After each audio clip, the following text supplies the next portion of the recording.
In reality, the political leadership despised the peasants for their backwardness and feared them as potential enemies of the revolution. Pinchuki is a small village in the Ukraine, agricultural heartland of the Soviet Union.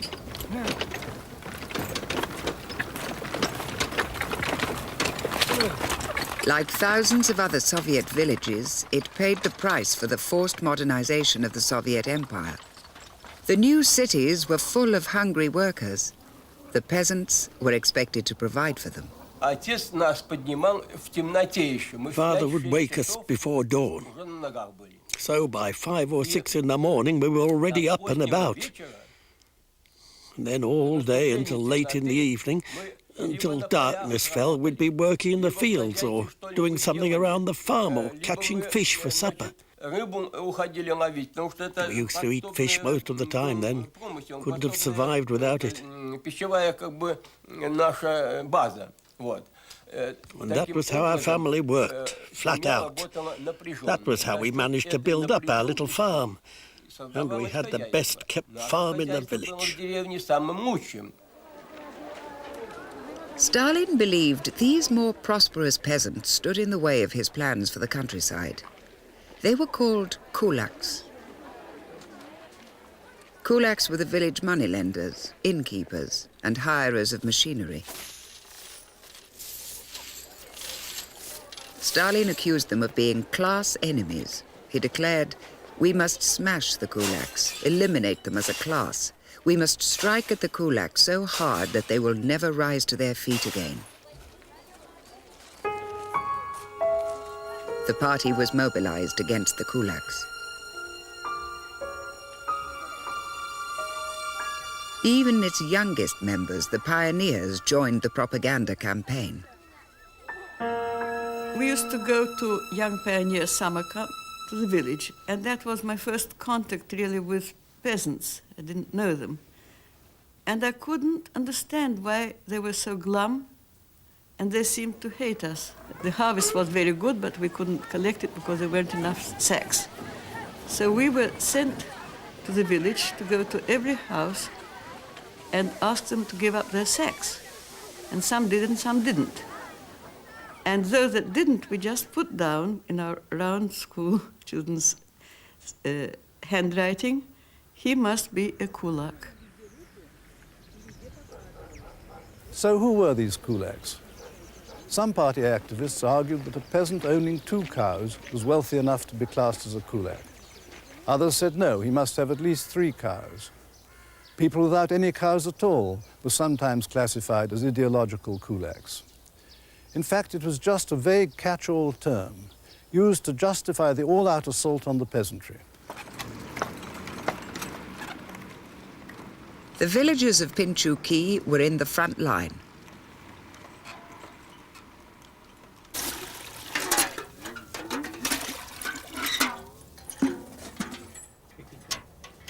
Olya Treshenko came from a family that had worked hard and prospered. Her parents were now denounced as kulaks. So we kept a cow. We had 3 farm hands. There was the 1 milk cow, another cow, and a pair of horses. We had a plough, a cultivator, and a harrow, and they were ours. We owned them. If that was enough to call us kulaks, then everybody was a kulak.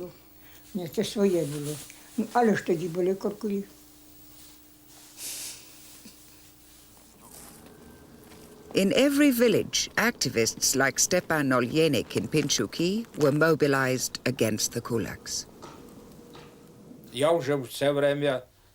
I was already head of the village committee at the time and a candidate to the party. They just decided one day that this and that family didn't fit in. They had huge grain taxes slapped on them. We'd say, "Not going to pay it?" Right then. And that was it. They were labelled kulaks. What did they do to us? They threw us out of our house, confiscated everything, those party people did. They said they were building socialism, so they robbed us of everything and created their socialism.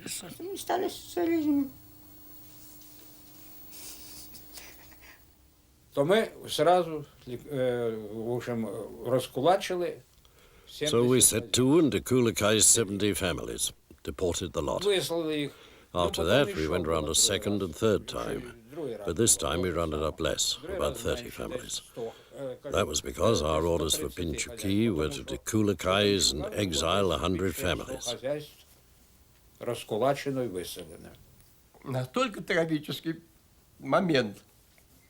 It broke my heart when they took away our animals, drove them out of our yard, the cows and the horses that we'd grown up with, that Mum had looked after.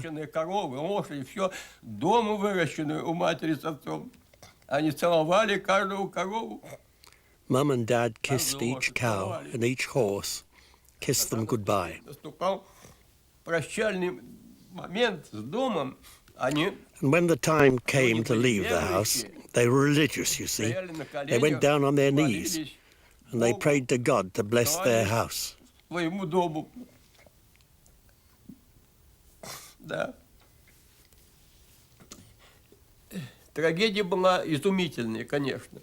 whole thing was a complete tragedy. The work of 100 years was destroyed. That's how you should look at it. Totally destroyed.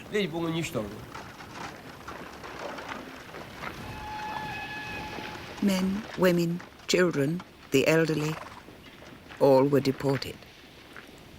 Loaded onto cattle cars, they were transported for thousands of miles to the frozen Arctic, the steppes of Central Asia, the wastes of Siberia, to join the growing army of slave laborers. Few survived.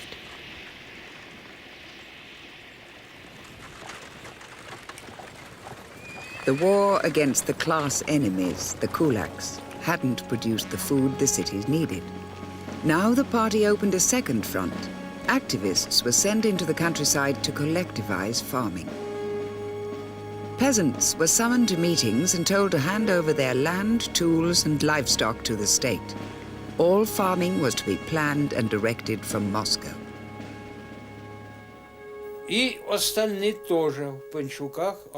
organized the rest of the Pinchuki into a collective as well, so by 1929 we had 3 collective farms going. They were called Socialism Reconstructed, Ready of Wheat and Komsomol. We had a slogan, defend collectivization, liquidate the kulaks. Ликвидация кулаков.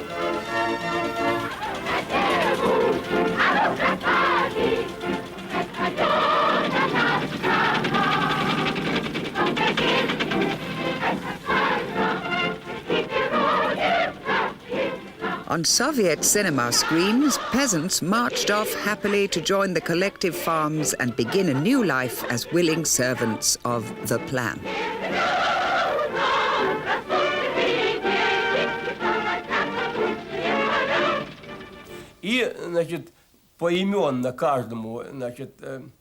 So they went through the village in alphabetical order, making sure that everybody registered for the collective farm.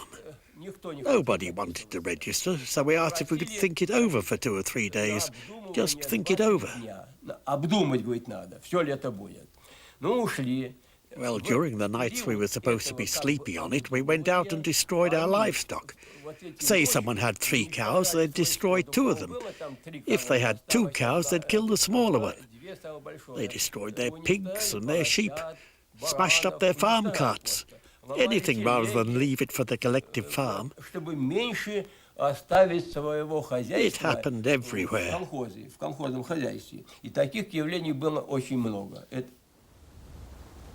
Villagers shut their doors on Soviet power. Nobody worked on the collective farmland. Nobody planted crops. In the winter and spring of 1930, the peasants slaughtered 30 million sheep and goats, 14 million cows, and 10 million pigs. The campaign to collectivize was in ruins.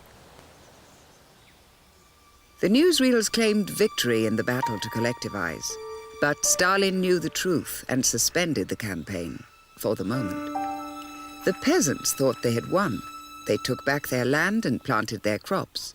Half the collective farms collapsed immediately. But as soon as the harvest had been safely gathered, the attack on the peasantry began again.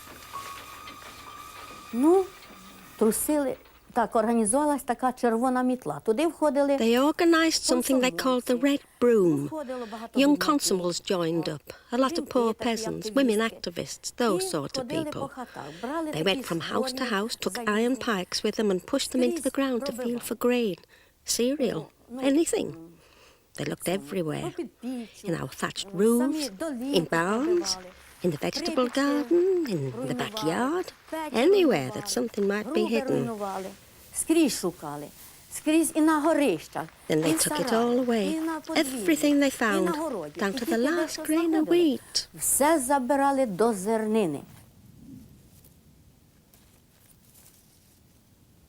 In 1932, writer Lev Kopelyev joined a requisitioning brigade in the Ukraine.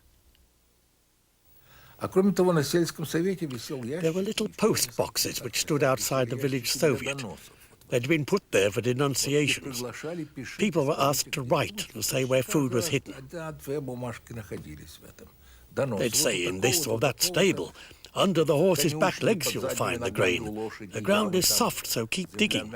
Or in this and that pit, near so-and-so a village. Or in such and such a field, wherever. You see, it was daylight robbery. But we convinced ourselves that this was for our country, that this was a fight for bread, a fight for socialism.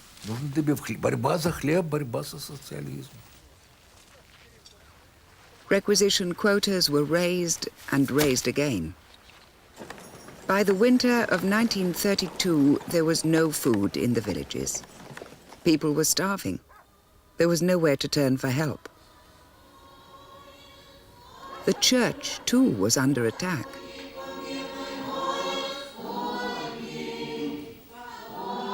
That year, Stalin announced another 5-year plan against religion. The very idea of God was to be banished from the Soviet Union. This church near Pinchuki lost its priest, but survived.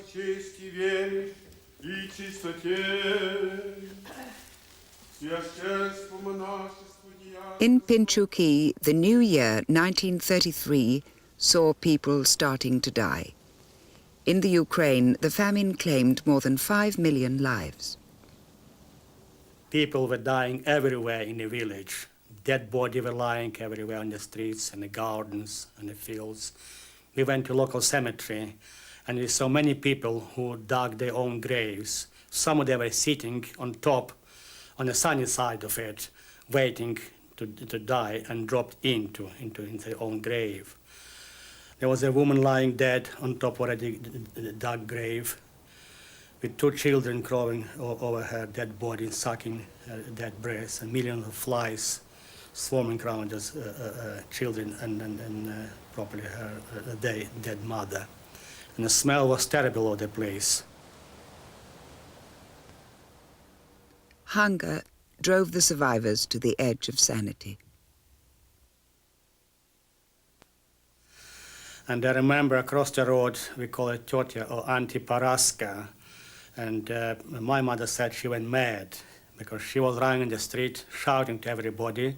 So today I ate Tolik, my younger son, and tomorrow I will eat Olenka, my daughter. I don't know whether it was older or younger, makes no difference. In the silent villages, terrified peasants locked their doors. There were many reports of cannibalism. In Pinchuki, Olia Treshenko went out to look for food. When she returned, her child had disappeared. I went looking for him everywhere. I ran round for 2 days. Then in the garden, in my neighbour's garden, I found his little head.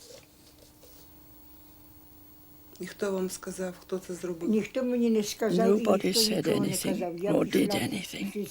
I went off to the village Soviet. They said there was nothing they could do. Nothing. News of the famine was suppressed. Even visitors like George Bernard Shaw were fooled. I did not see a single undernourished person in Russia, young or old. Were they padded? Were their hollow cheeks distended by pieces of India rubber inside? On the eve of his departure, he wrote, Tomorrow I leave this land of hope and return to our Western countries of despair. Reports of the Ukrainian tragedy eventually leaked out, but another man-made famine stayed secret for 50 years.